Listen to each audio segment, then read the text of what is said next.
I wasn't looking for another woman. I was, in fact, actively cultivating a life devoid of them, or at least devoid of the specific type of woman who could unravel me. My apartment had become a monastery, dedicated to this principle. The silence was the point. It was a thick weighted blanket I pulled over my head every evening, a buffer against the phantom echoes of arguments I could still hear if I listened too hard. After Sarah, the silence was a balm, a necessary and deliberate absence. My life was finally, blessedly, just mine. The books on my shelves were arranged by a system only I understood. The single coffee mug in the dish drainer was mine. The thermostat was set to my precise degree of comfort. I had curated a small, quiet kingdom of solitude, and I was its content lonely queen. My roommate Jenna was the one chaotic element I tolerated, mostly because she was rarely here.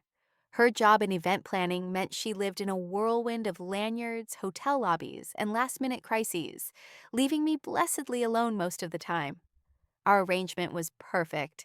I got affordable rent in a city that mocked affordability, and she got a place to store her clothes and crash between flights. The spare bedroom at the end of the hall was more of a high-end storage unit than an actual living space. So when my phone buzzed with her name on a Tuesday night, I answered with the mild annoyance of a monarch being disturbed. "Clara, hey, you home?" Jenna's voice was a frantic gust of wind, carrying the usual undertones of drama. "Where else would I be?" I said, looking around my quiet living room. A book lay open on my lap, a cup of chamomile tea cooling on the end table beside me. The scene was aggressively peaceful. "Okay, good, great. So listen, don't freak out." My entire body tensed. "Don't freak out" was Jenna's signature prelude to a Category 5 hurricane of inconvenience. "What did you do?" "Nothing, well, not me. It's about Maya." Maya. The name dropped into the placid pool of my evening like a stone. Maya, Jenna's on-again, off-again, and now definitively off-again girlfriend. I'd only met her a handful of times. A quiet, steady presence who always seemed to be observing the chaos of Jenna's orbit from a polite distance. She was the anchor to Jenna's kite, and from the sounds of it, the string had finally snapped for good. "What about her?" I asked, my voice carefully neutral. I did not want to be involved in Jenna's romantic implosions. It was rule number 1 of our cohabitation. "We're done. For real this time. It was bad, Clara, like yelling in the street bad." I could hear her pacing, the clack of her heels on some indeterminate hard surface. "Anyway, the lease on her studio isn't up for 2 months, but her landlord is a creep and she can't stay there, and she obviously can't stay with me, and she has nowhere to go. Literally nowhere." A cold, heavy dread began to seep into my bones. I knew where this was going.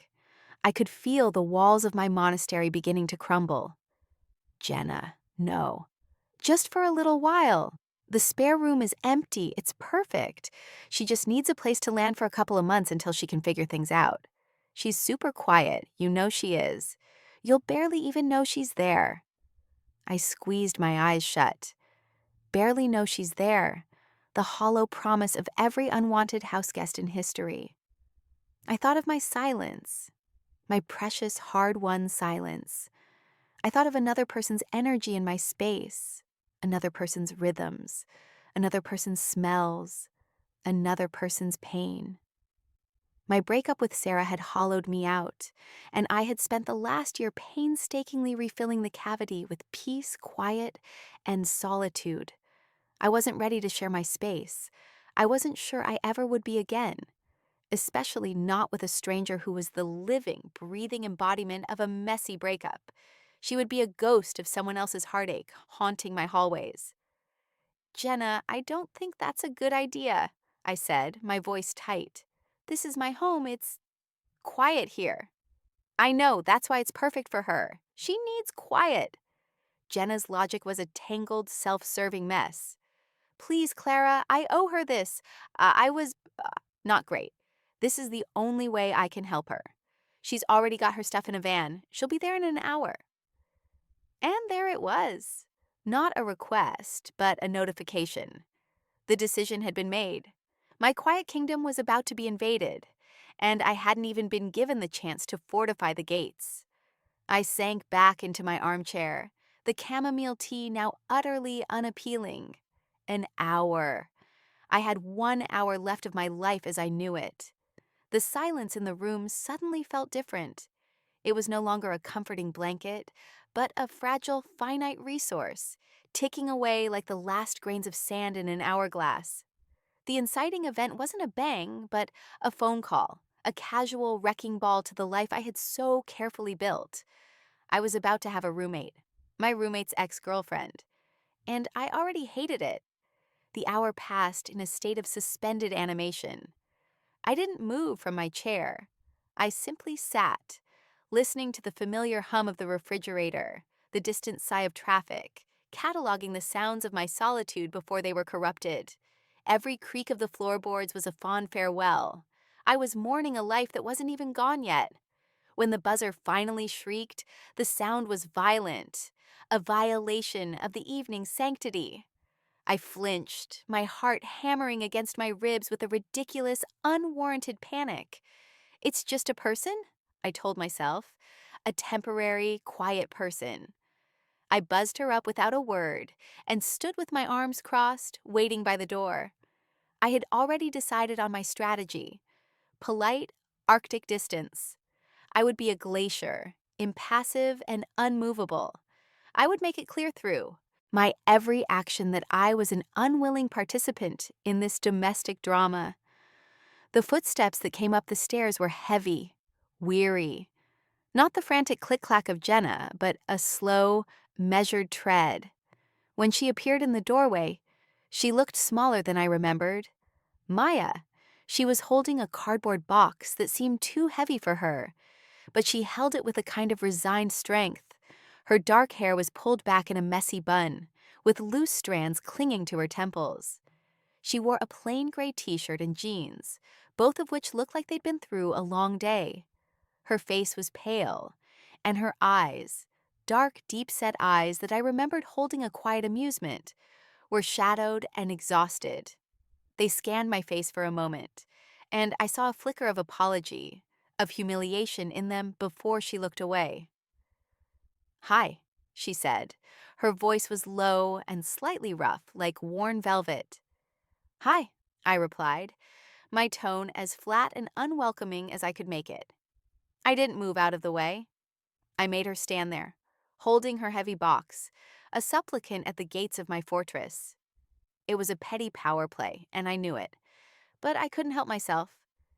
Jenna said this was okay, she said, shifting the box in her arms.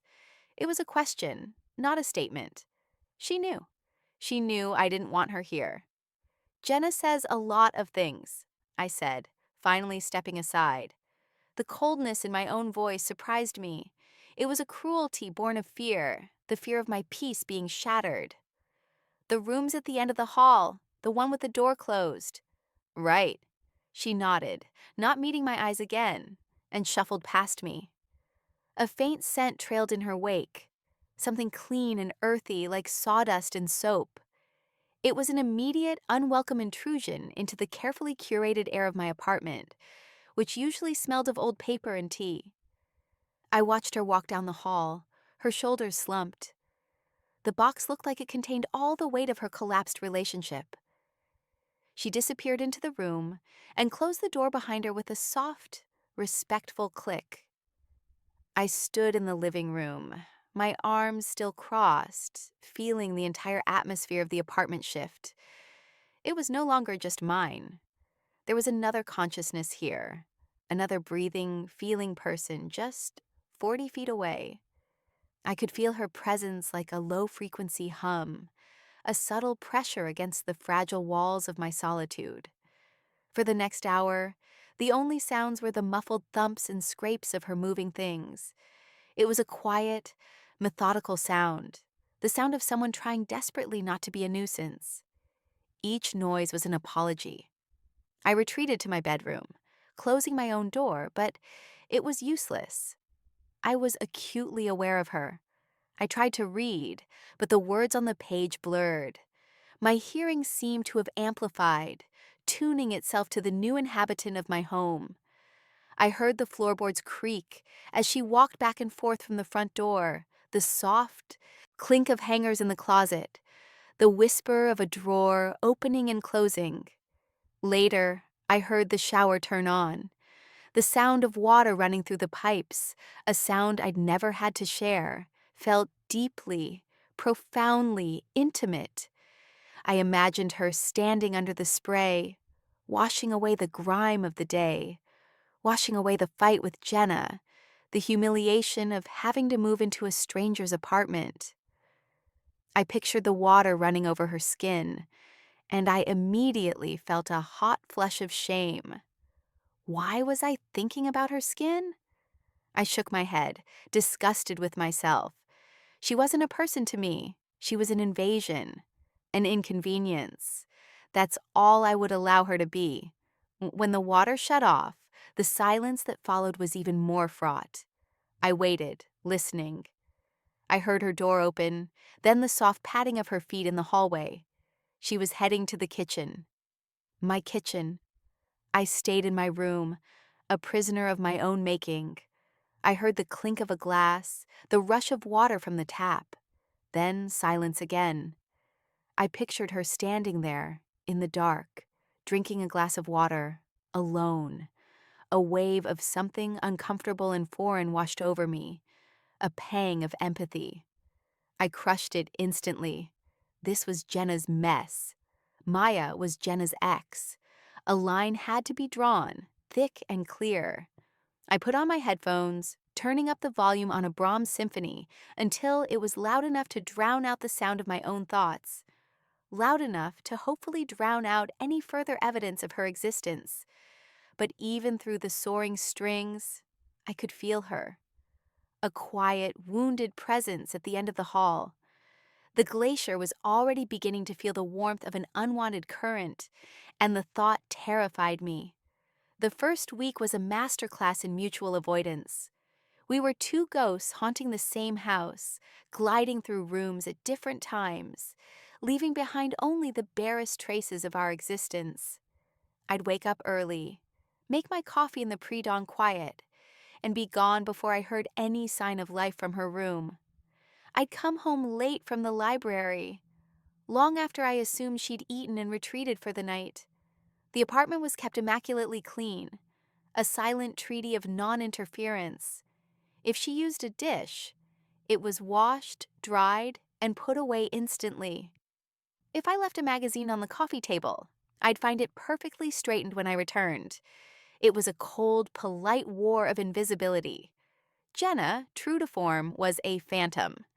After the initial drop-off, she vanished, sending only a single text. "The X for being so cool about this. You saved me. Zoe." I stared at the message. A bitter laugh caught in my throat. Saved her. She'd thrown a grenade into my life and was thanking me for catching it. Despite my best efforts to ignore her, I began to learn the rhythms of Maya's life through sound. She was an early riser too, but quieter than me. I'd hear the softest creak of her door, the whisper of her footsteps, the low hum of the kettle.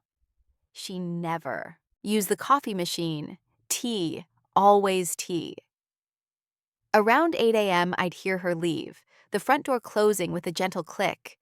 She'd return in the late afternoon, and the air would subtly change, taking on that scent I was beginning to recognize: wood dust, linseed oil, and something faintly spicy, like cloves. It was the smell of honest work, of hands that made things. It was so different from the cloying perfume Sarah used to wear. A scent I now associated with lies and expensive dinners I couldn't afford. My curiosity, a traitorous and persistent weed, began to grow. What did she do all day that made her smell like a forest? One evening, I caved. I typed her name into a search engine. The results were sparse, but I found it. A small, unassuming website for Maya Flores Restoration. There were pictures of her work: a beautifully revived Victorian settee, a mid-century credenza gleaming as if new, a delicate writing desk with intricate inlay. The About page was short. It said she specialized in giving new life to forgotten things. The phrase stuck with me. Giving new life to forgotten things. It felt significant. There was a photo of her, mid-project, a smudge of varnish on her cheek, her dark eyes focused intently on a piece of wood in her hands. There was a competence, a stillness in the photo that I hadn't allowed myself to see in person. I closed the laptop, feeling like a spy. It was more than I wanted to know. It made her real. The forced proximity was beginning to wear on my resolve. The apartment, once my sprawling kingdom, felt small and crowded. Her presence was a constant low-level hum in my awareness. I'd find one of her long, dark hairs in the shower, and my stomach would do a strange, involuntary flip. I'd see her mug, a simple, heavy ceramic thing in a deep forest green, in the dish drainer, and I'd feel a prickle of something. Annoyance, I told myself. It was just annoyance. One Saturday, I was in the living room, deep into a book, when she emerged from her room. I tensed, my body going rigid, preparing for the awkward, silent shuffle to the kitchen. But she stopped. "Sorry to bother you," she said, her voice soft. She was holding a small, three-legged wooden stool, one of its legs splintered and broken. "I was wondering if I could... Do you mind if I fix this out here? The light is better. I'll put a drop cloth down. I won't make a mess." I stared at the stool. It was a simple, rustic thing. "Fine," I clipped, not looking up from my book. She nodded, her relief palpable. "Thanks." She laid out a canvas drop cloth with a quiet efficiency that was becoming her signature. Then she sat on the floor, the broken stool between her knees, and opened a small, worn leather roll of tools. My eyes kept straying from the page. I watched her hands. They were strong, capable, with clean, short-filed nails, but faint scars and calluses dotting her palms and knuckles. She worked with a focused, unhurried grace. There was no wasted movement. She examined the break, her fingers tracing the splintered wood with a tenderness that was almost unnerving. She selected a small chisel, a bottle of wood glue, a clamp. The only sounds were the scrape of the chisel, the faint rasp of sandpaper, the click of her tools. It wasn't an unpleasant noise. It was purposeful, creative. I found myself putting my book down, pretending to stretch, just to watch her more openly. She was completely absorbed, her brow furrowed in concentration, her lower lip caught between her teeth.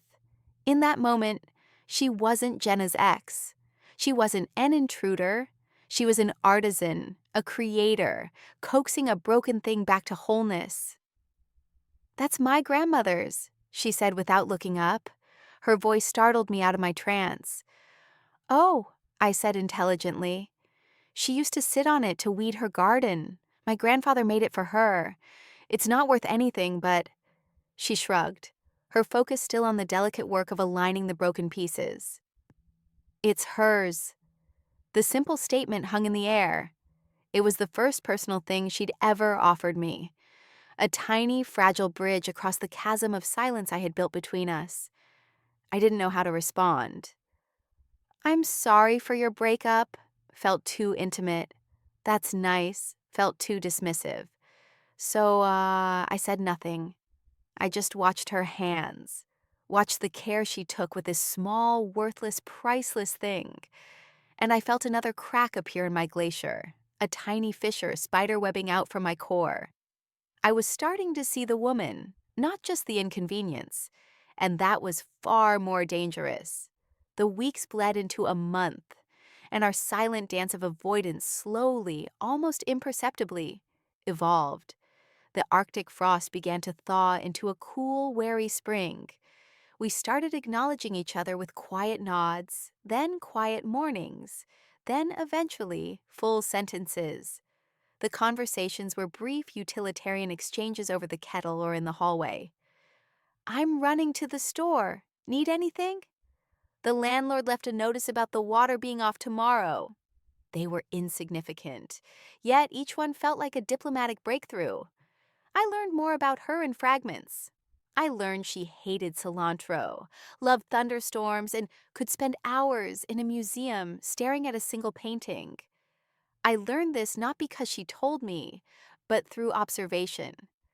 I saw the way she picked the herb out of a takeout container Jenna had guiltily left for us. I saw her one evening standing by the window, a small secret smile on her face, as lightning spiderwebbed across the sky. I came home one day to find a postcard from the Met tacked to the fridge, a beautiful, somber sergeant portrait. My own walls were still up, but they were becoming more like porous rock than solid ice. I was still terrified of letting anyone in, of having my carefully constructed peace disturbed. My breakup with Sarah had been a demolition. She had accused me of being too quiet, too internal, too much like a closed book. "I can't read you, Clara," she'd yelled during our final awful fight. "It's like you're not even there." Her words had validated my deepest fear, that my natural state of being was a fundamental flaw. So I had retreated further, doubling down on my quietness, making it a fortress. Maya's presence was a threat to that fortress, but her own quietude was a strange, disarming weapon. She didn't demand entry. She didn't rattle the gates. She just existed, peacefully, on the other side. The turning point came on a miserable, rain-swept Tuesday in November. I woke up with a feeling of impending doom, a scratchy throat, and a body that felt like it was filled with wet sand. By midday, I was in the throes of a full-blown, disgusting flu. I'd called in sick to the library, a rare occurrence, and spent the day migrating from my bed to the couch, wrapped in a cocoon of misery. I was achy, feverish, and intensely, profoundly pathetic. Being sick always dredged up a particular kind of loneliness for me, a raw, childlike vulnerability that I hated. It was a stark reminder that there was no one to bring me soup, no one to feel my forehead. By evening, I was shivering uncontrollably on the couch, buried under a thin throw blanket, teeth chattering. I must have been making some noise, a low moan of self-pity, because I heard her door open. I squeezed my eyes shut, hoping she would just pass by. I did not want her to see me like this, a weak, shivering mess. Footsteps padded into the living room and stopped. I felt her presence, a warm stillness in the cold room. I didn't open my eyes. "Clara?" Her voice was soft, laced with concern. I tried to answer, but my throat was a desert. All that came out was a dry croak. I heard her move away, and a moment of relief washed over me. She was leaving. But then I heard the click of the kettle, the opening of cabinets. A few minutes later, she was back. "Here," she said gently. I cracked my eyes open. She was kneeling on the floor beside the couch, holding a steaming mug. The scent of ginger and lemon filled the air. Her face, illuminated by the dim light of the lamp, was etched with worry. Her dark eyes were soft. "Drink this," she said. "It'll help." I struggled to sit up, my body protesting every movement. She put a hand on my shoulder to steady me, and the warmth of her touch through my sweatshirt was a small, shocking jolt. Her hand was firm, solid, grounding. I took the mug, my own hands shaking so badly the hot liquid sloshed against the sides. She waited until I had a firm grip before letting go. The tea was scalding, but the sharp, clean taste of it was immediately soothing. She disappeared again and returned a moment later with something heavy and soft in her arms. It was a quilt, a beautiful old thing made of 100 different scraps of fabric, faded but lovingly stitched. It smelled faintly of cedar and her, of that woodsy, clean scent. "This is warmer," she said, unfolding it and gently draping it over me. The weight of it was immense, a comforting pressure that immediately began to soothe my shivering. It felt like a hug. I was too weak, too miserable to maintain my defenses. The fortress walls crumbled into dust. "Thank you," I whispered, my voice thick with unshed tears. She just nodded, her expression unreadable. She took a book from the end table and settled into the armchair across from me. She didn't turn on the television or put on music. She just sat there, in the quiet, and read. She was a silent sentinel, a guardian. She wasn't fussing over me, wasn't peppering me with questions. She was just present, sharing her quiet with me. For the first time in over a year, I wasn't alone in my vulnerability. And it didn't feel like an intrusion. It felt like a lifeline. I must have drifted off because when I woke up, the room was dark except for the single lamp beside her chair. She was still there, her book resting in her lap, her head tilted back against the cushions, asleep. Her face was relaxed, peaceful. The harsh lines of exhaustion I'd seen on her first night were gone, smoothed away by sleep. In the soft light, she was beautiful. It was a stark, simple, undeniable fact. My heart gave a painful, complicated lurch. I lay there, under the heavy warmth of her quilt, and I let myself feel it. The gratitude, the confusion, the strange, terrifying flutter of attraction. This quiet, capable woman who fixed broken things and smelled like a forest and sat with me in the dark when I was sick was steadily, silently dismantling me. And for the first time, I wasn't entirely sure I wanted her to stop. In my fever-addled state, a dangerous thought bloomed. Maybe being dismantled wasn't the same as being destroyed. Maybe it was the first step to being rebuilt. The fever broke overnight. I woke up feeling weak, but human, cocooned in the heavy quilt. The apartment was silent. For a moment I thought I'd dreamt it, the tea, her quiet vigil. But the green ceramic mug was on the end table, and her book was still on the armchair. She was real. What she'd done was real. A hot wave of shame and awkwardness washed over me. I had been so cold to her, so determinedly hostile, and she had responded with a kindness so simple and profound, it left me breathless. I had to thank her, properly, but the thought of facing her, of acknowledging that she had seen me at my absolute lowest, made my stomach clench. Vulnerability was a language I was no longer fluent in. I found her in the kitchen, staring out the window at the rain-washed street, nursing her own mug of tea. She was dressed for work in sturdy-looking canvas pants and a soft flannel shirt, her hair tied back. She didn't seem to notice me at first, lost in her own world. "Maya," I said. My voice was still a little rough.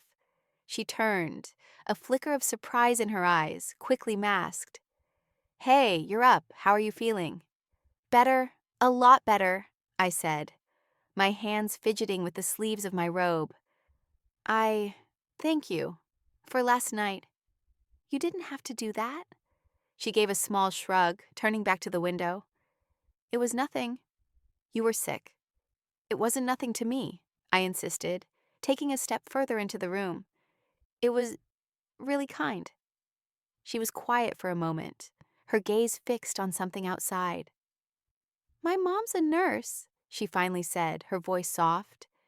"When someone's sick, you make them tea and give them a warm blanket. It's just what you do." She said it like a law of physics, an indisputable fact of the universe. It was another small offering, a glimpse into her world, her history. A mother who was a nurse. It explained the quiet, no-nonsense competence, the instinct to care without fuss. We stood in a comfortable silence for a moment, the first of its kind. The air between us had changed. The tension of avoidance had been replaced by a new, more complex current. "I'm making coffee," I said, needing to do something, to reciprocate in some small way. "Do you want one?" She finally turned to look at me, a small, genuine smile touching her lips for the first time. It transformed her face, softening the serious lines around her eyes. "I thought you knew. I'm a tea person." "Right," I said, a blush creeping up my neck. "Of course. Tea." I felt like an idiot. Her smile widened slightly. But I'll make an exception, just this once.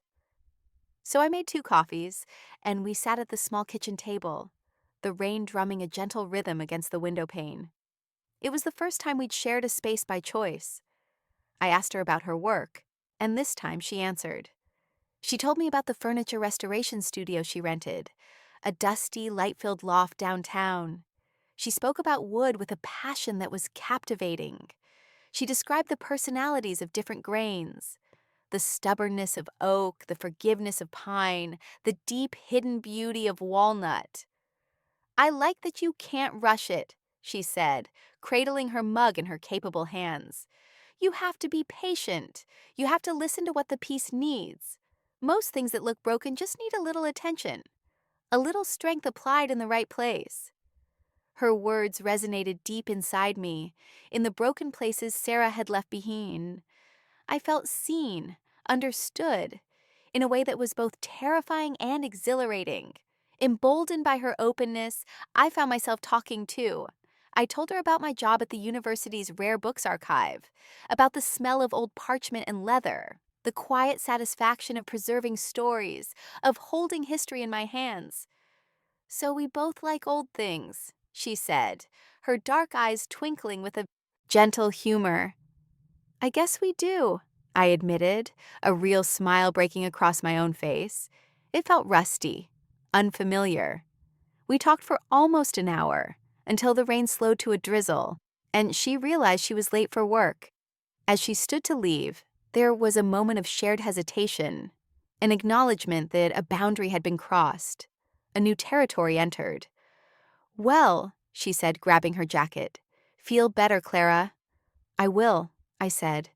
Thanks to you. After she left, the apartment felt different again. The silence was no longer a defensive shield. It was softer, filled with the echo of our conversation. I picked up her quilt from the living room couch, intending to fold it and leave it outside her door.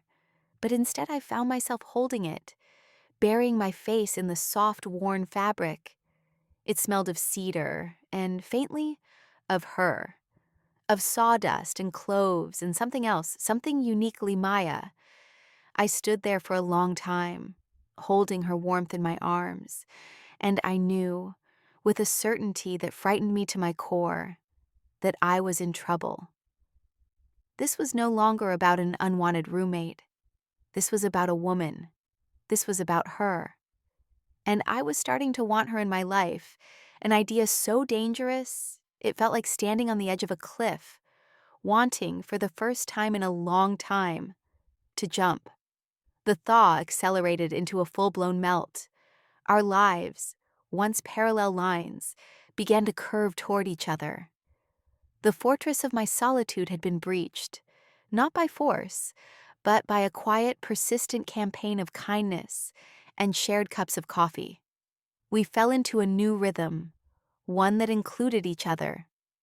We started leaving our bedroom doors ajar, a silent invitation.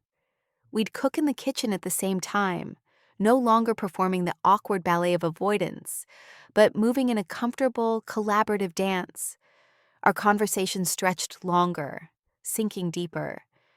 I learned about her childhood in a small town upstate, about the grandfather who taught her woodworking, about her strained relationship with her father, who wanted her to be a lawyer. She learned about my nomadic upbringing as an army brat, my perpetual new kid status, and the books that had been my only consistent friends. We were mapping each other's histories, finding surprising points of intersection in our seemingly different worlds. One Friday night, I came home to find her in the living room, surrounded by sketches. The floor was covered in large sheets of paper, each one filled with elegant, fluid lines. It wasn't furniture. It was a boat, a beautiful, sleek wooden kayak. "What's this?" I asked, setting my bag down. She looked up, a smudge of charcoal on her nose. "It's a project, something I've always wanted to do. Build my own boat." I sat on the floor beside her, mesmerized by the drawings. They were incredibly detailed, a blend of artistry and engineering. "It's beautiful." "It's probably a stupid idea," she said, chewing on the end of her pencil. I don't even have a place to build it. You could build it, I said, with a certainty that surprised me. If anyone could, you could. She looked at me then, a long, searching look. The air in the room grew thick, charged. Her eyes dropped to my lips just for a second, but I saw it. My heart did a wild, frantic flip-flop. The space between us, which had been filled with conversation and budding friendship, was now humming with a different kind of energy, a dangerous, thrilling current of attraction. It was in the way her gaze lingered, the way my breath hitched when she was near, the way I found myself inventing excuses to be in the same room with her. The turn, the moment the current became a tidal wave, happened on a perfectly ordinary Wednesday. I was reading on the couch. She was at the dining table, meticulously repairing the spine of an old book she'd found at a thrift store. She'd asked me to show her how, and I'd spent a quiet, intensely intimate hour with our heads bent close together, my fingers guiding hers, the scent of her hair, something clean like green apples, making me dizzy. Now she was finishing the project on her own. I was watching her over the top of my book. Her hands moved with that familiar, focused grace. She was using a bone folder to press a crease, and she looked up, catching me watching her. I didn't look away. I couldn't. "Am I distracting you?" she asked, her voice a low murmur. "Always," I replied, the words slipping out before I could stop it. It was too honest, too revealing. A slow blush crept up her neck, and she smiled, a real, unguarded smile that made my stomach swoop. "Good," she whispered. The air crackled. The quiet hum between us roared to life. It was a confession, a dare, an acknowledgement of the truth we'd been circling for weeks. She was attracted to me. I was attracted to her. It was real, and it was terrifying, and it was hanging in the air between us, shimmering and beautiful and fraught with complication. Suddenly, the front door burst open. Jenna. "Oh my God, you guys, you will not believe the day I've had," she announced, dropping 3 overflowing shopping bags onto the floor. The moment shattered. The shimmering thing between us vanished as if it had never been. I snapped my book shut. Maya's head jerked down, her focus abruptly and entirely on the book in her hands. The temperature in the room dropped 20 degrees. Jenna, oblivious, launched into a frantic monologue about a client, a canceled venue, and a catering disaster. She flitted around the room, a hummingbird of chaotic energy, completely unaware that she had just walked into the middle of something fragile and momentous. I looked at Maya. Her face was a careful blank mask. Her shoulders were tense, her hands gripping the bone folder so tightly her knuckles were white.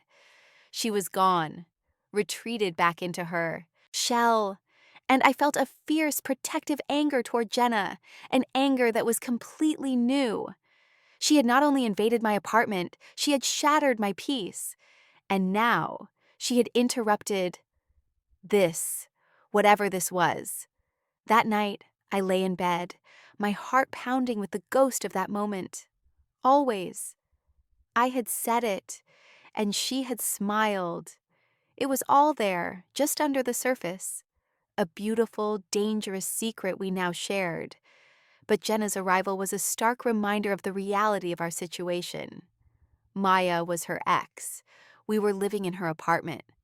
This was a tangled, impossible mess. My old fears came rushing back, the fear of drama, of mess, of getting hurt. Sarah's voice echoed in my head, telling me I was too quiet, too closed off. But with Maya, I felt open. I felt seen. I wanted to knock on her door. I wanted to go to her, to finish the conversation Jenna had interrupted. I wanted to ask her what that smile meant. I wanted to touch her face, to see if her skin was as soft as it looked. The wanting was an ache, a physical presence in my chest. But the fear was there too, a cold, heavy counterweight. So I did nothing. I just lay in the dark.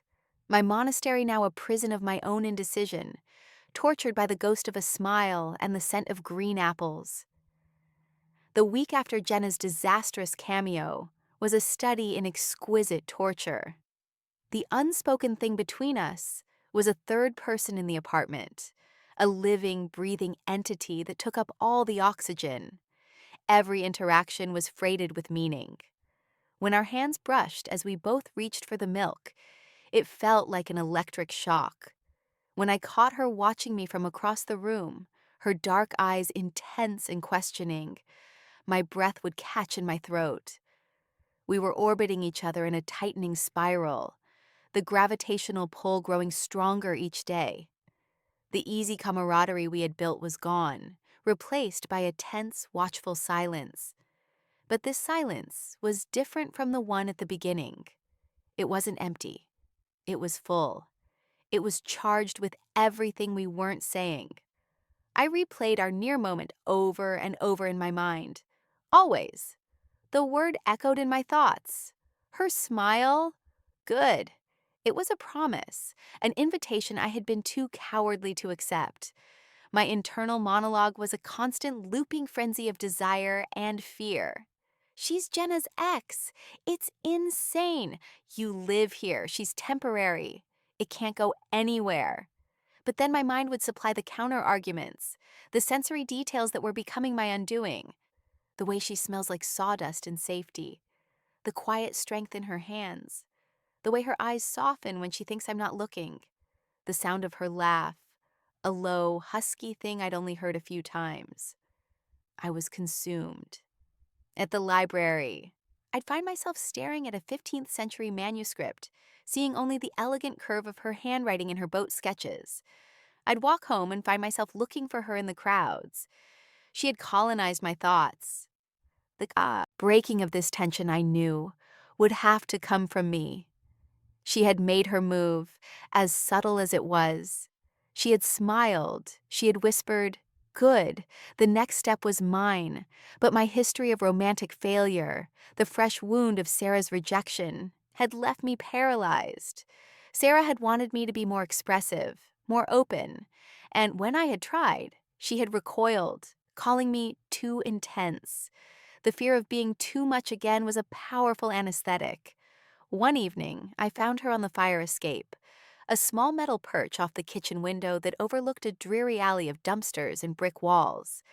She had brought a cushion out and was nursing a mug of tea, watching the sunset paint the grimy cityscape in hues of orange and pink. She looked beautiful and lonely. I poured my own tea and, taking a deep breath, slid the window open and climbed out to join her. The space was tiny. Our knees were almost touching. "Is there room for one more?" I asked softly. She looked up, startled, but a slow smile touched her lips. "Always." She'd thrown my word back at me. My heart hammered. This was it. This was the chance to fix what Jenna had broken. "It's nice out here," I said, stating the obvious. "It's the only place in the whole city that feels quiet sometimes," she replied, her gaze on the horizon.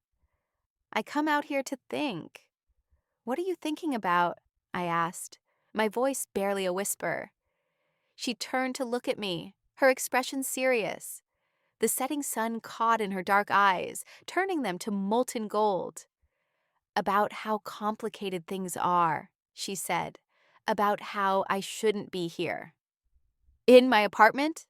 The question was laced with a hope so sharp it hurt. "In your apartment," she confirmed, her gaze unwavering. "Feeling what I'm feeling." The air grew thin. The distant sounds of the city faded away to a dull roar. It was just us, suspended between the sky and the alley, in a bubble of pure, terrifying honesty. "What are you feeling, Maya?" I whispered, the words I'd been longing to ask for days. Before she could answer, my phone, which I'd stupidly brought with me, began to buzz violently in my pocket. The screen lit up with a name that made my blood run cold. Sarah. I flinched as if I'd been stung. I hadn't heard from her in months. Why now? Why in this exact, perfect, fragile moment? Maya's eyes flickered down to the glowing phone in my hand, and her face shuddered. The openness, the vulnerability vanished.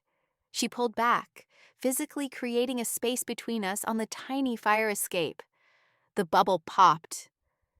"You should probably get that," she said, her voice flat, devoid of all the warmth it had held just a second before. She thought, she thought I was still caught up with someone else. The misunderstanding was a physical blow. "No, it's nothing," I said, fumbling to silence the phone. "It's my ex. I don't want to talk." To her. But the damage was done. The moment was lost, poisoned by the ghost of my past, just as our previous moment had been poisoned by hers. "It's getting cold," she said, standing up and carefully climbing back inside. She didn't look at me. "I've got some work to do."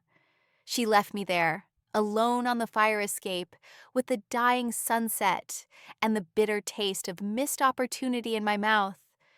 I leaned my head back against the cold brick, cursing Sarah, cursing Jenna, cursing my own terrible cosmic timing. We were two people reaching for each other across a minefield of our pasts, and we kept stepping on the triggers. The tension was becoming unbearable. Sooner or later, something wasn't just going to break. It was going to explode. The aftermath of the fire escape incident was a thick, miserable fog of unspoken words and misunderstood intentions. We reverted to our old ways, two ghosts in the machine of the apartment. But now we were haunted by the memory of what almost was. The silence was heavier than ever, weighted down with regret. I wanted to scream, to grab her by the shoulders and say, "Sarah means nothing to me. You're the one I can't stop thinking about." But the words were trapped behind a wall of my own fear and pride. I had been rejected for my intensity before. I was terrified of making the same mistake, of misreading everything and making a fool of myself. The universe, however, seemed to have decided it was done with our timid circling. It was ready for the explosion. It happened on a Saturday night. I was curled up on the couch, trying and failing to lose myself in a novel. Maya was in her room, the door closed. The only sound was the quiet scratch of her pencil on paper. More boat designs, I assumed. The air was still, expectant. Then came the key in the lock. Not the quiet, respectful click of Maya's entry, but a fumbling, drunken rattle. Jenna. She stumbled in, her face flushed, her eyes overly bright. She was holding a bottle of wine, already half empty. "Hey, roomies," she slurred, a wide, unstable smile plastered on her face. "Guess who got stood up?" I sighed, closing my book. "Jenna, maybe you should just go to bed." "No, no, no," she said, waving the bottle precariously. "I'm here to see my girl, my ex-girl, my Maya." She giggled, a sound that was both pathetic and grating. She lurched down the hall and, without knocking, threw open Maya's door. "Jenna, don't," I said, getting to my feet. But it was too late. I heard Jenna's voice, loud and wheedling. "Maya, baby, come on. I miss you. This is stupid. Us not being together." I followed her down the hall and stood in the doorway. Maya was standing by her desk, her back rigid, her sketches clutched in one hand. She looked trapped. "Jenna, you're drunk," Maya said, her voice dangerously calm. "You need to leave." "I'm not leaving until you talk to me," Jenna whined, stepping closer. "Don't you miss this? Don't you miss us?" She reached out to touch Maya's arm. Maya flinched away as if burned. "No," she said, the words sharp and final. "I don't." Jenna's drunken sentimentality curdled into ugly suspicion. Her eyes narrowed, darting from Maya's stony face to me, standing in the doorway. She saw the quilt. My quilt, the one I'd been given when I was sick, draped over Maya's desk chair. She saw the way I was looking at Maya, with an unconscious protectiveness I couldn't hide. "Oh," Jenna said, a slow, malicious smile spreading across her face. "Oh, I get it. I see what's going on here." She pointed a shaking finger from me to Maya. "You've been shacking up with my roommate, in my apartment. How cozy." "That's not what's happening," I said, my voice shaking with anger. "Isn't it?" Jenna sneered, turning on me. I bring this poor, heartbroken woman into my home, and you, my quiet little librarian friend, you swoop in like a vulture. I should have known. You're not quiet. You're sneaky. The words hit me like a slap. It was a twisted, funhouse mirror version of what Sarah had said. It was my deepest fear, weaponized. Get out, Jenna, Maya said, her voice low and trembling with fury. She stepped between me and her ex, a protective shield. This has nothing to do with Clara. This is about you and me, and we are over. We have been over for a long time. Now get out of this apartment. The force of her words finally seemed to penetrate Jenna's drunken haze. Her face crumpled. Fine, she spat, tears welling in her eyes. Fine, have her. You two deserve each other. She stormed out of the room, grabbed her purse, and slammed the front door behind her, leaving a ringing, toxic silence in her wake. I stood frozen in the doorway. Maya's back was still to me, her shoulders rising and falling with ragged breaths. The room was filled with her pain and my humiliation. Maya, I whispered. She slowly turned around. Her face was pale, her eyes shimmering with unshed tears of anger and frustration. I'm so sorry, Clara, she said, her voice breaking. I am so sorry you had to be a part of that. It's not your fault, I said, my own voice thick. It is. This is my mess. I brought it here. I brought it to you. She ran a hand through her hair, looking around the small room as if the walls were closing in. I can't stay here. I have to go. Panic, sharp and absolute, seized me. No, don't say that. Where am I supposed to go? She cried, the carefully constructed walls of her composure finally crumbling. Jenna was right. I'm an intruder. I've ruined your home, your peace. No, I said, and this time my voice was strong. I crossed the room in 2 strides, my fear incinerated by a sudden desperate clarity. I couldn't lose. Her? Not now. Not like this. You didn't ruin anything. You're the best thing that's happened to this apartment. To me. The confession hung in the air, raw and undeniable. She stared at me, her eyes wide, tears finally spilling over and tracing paths down her cheeks. Clara, I'm not sneaky, I said, my voice trembling but sure, needing to exorcise that demon once and for all. I'm just quiet. And I have been falling for you quietly for weeks. When you fixed that stool, when you took care of me when I was sick, when you showed me your drawings. Every single day. I took another step, closing the space between us until I could feel the heat radiating from her body. That night on the fire escape, Sarah is my past. A past I am so completely done with. You feel like my future.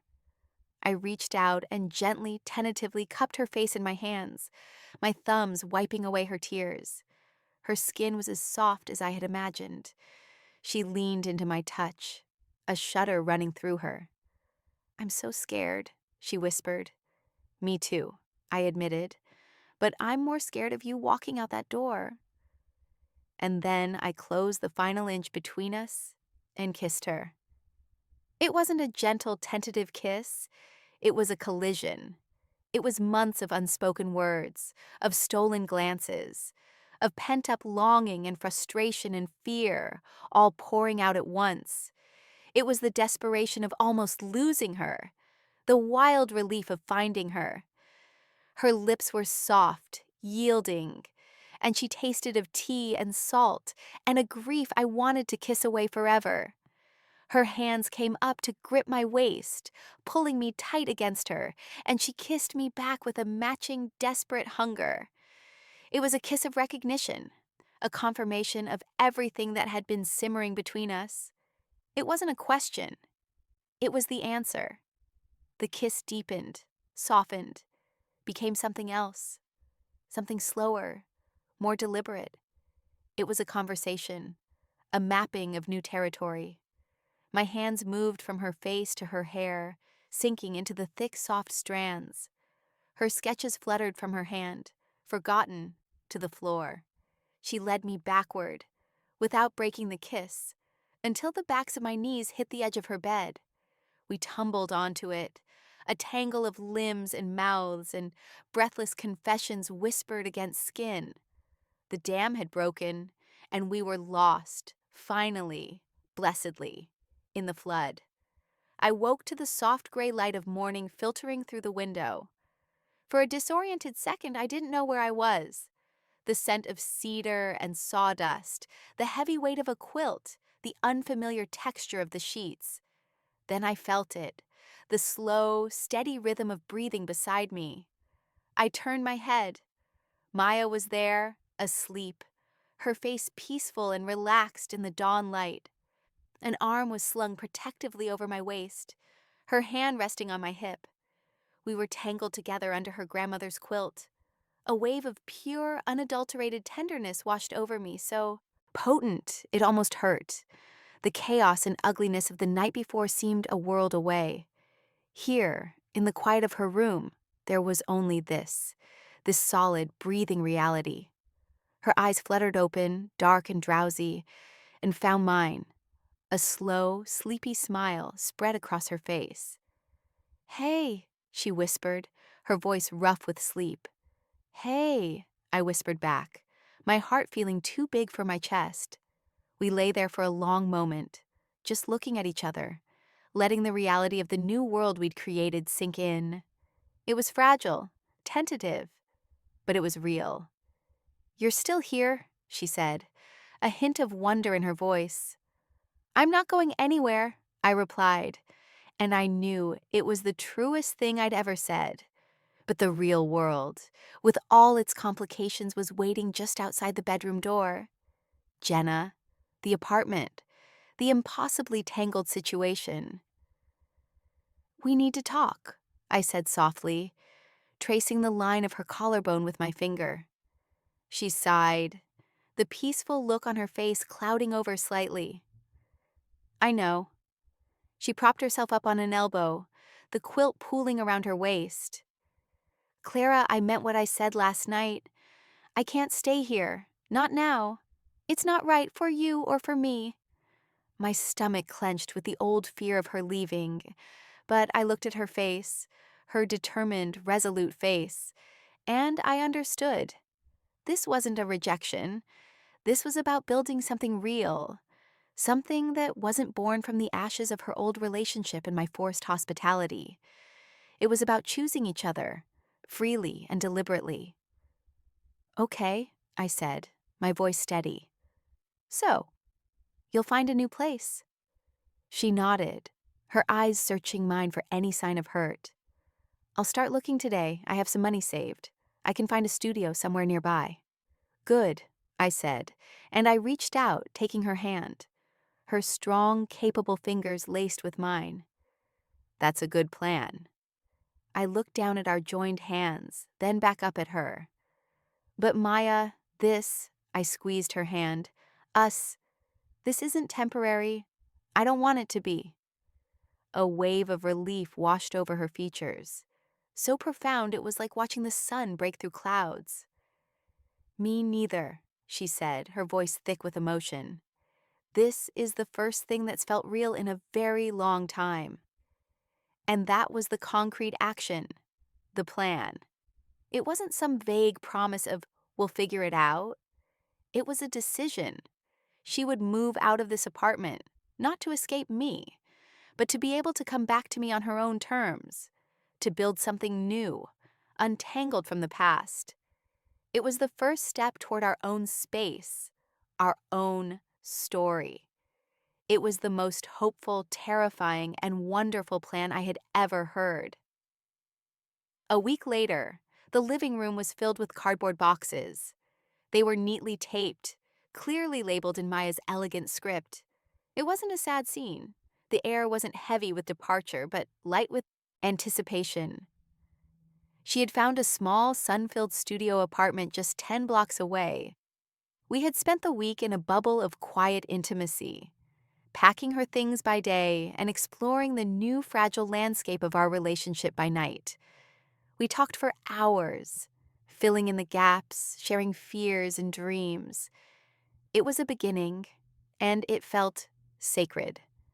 She was packing her last box now, the one with her tools and her boat sketches. I leaned against the doorframe watching her. She wrapped each chisel, each plane, in soft cloth with a practiced tenderness. "Are you sure you don't want me to help?" I asked for the 10th time. She looked up and smiled, a smudge of dust on her cheek. "I'm sure. You've done more than enough." Her eyes held mine, and the meaning was clear. I had given her a safe harbor, and now it was time for her to set sail so she could choose to come back to my shore. She taped the final box shut and stood up, wiping her hands on her jeans. The apartment was suddenly bare, stripped of the traces of her that I had grown to love. The green mug was packed, the cedar-scented quilt was folded in a box, but she was still here, and she wasn't leaving me. "Ready?" she asked, grabbing her jacket. I nodded, a smile spreading across my face. "Ready." We stood at the front door of the apartment, the place where she had arrived as a broken-hearted stranger just 2 months ago. I thought of the woman I was then, huddled in my lonely kingdom, terrified of any crack in my walls. I had wanted only silence, only solitude, and in the most unexpected, complicated way, the universe had answered my prayer, not by giving me what I thought I wanted, but by giving me what I needed. It had sent me a quiet woman who spoke my language, who knew how to mend broken things, who had, piece by piece, rebuilt me. We were walking out of this apartment together, not as roommates, not as a secret, but as two women deliberately choosing a future, our future. And for the first time, the silence ahead didn't feel like an absence. It felt like a space waiting to be filled. How many of us build walls to protect ourselves, only to find the one person who makes us want to tear them down with our own two hands? If you've ever felt that impossible, terrifying, beautiful pull, let me know in the comments. And don't forget to like this story and subscribe for more.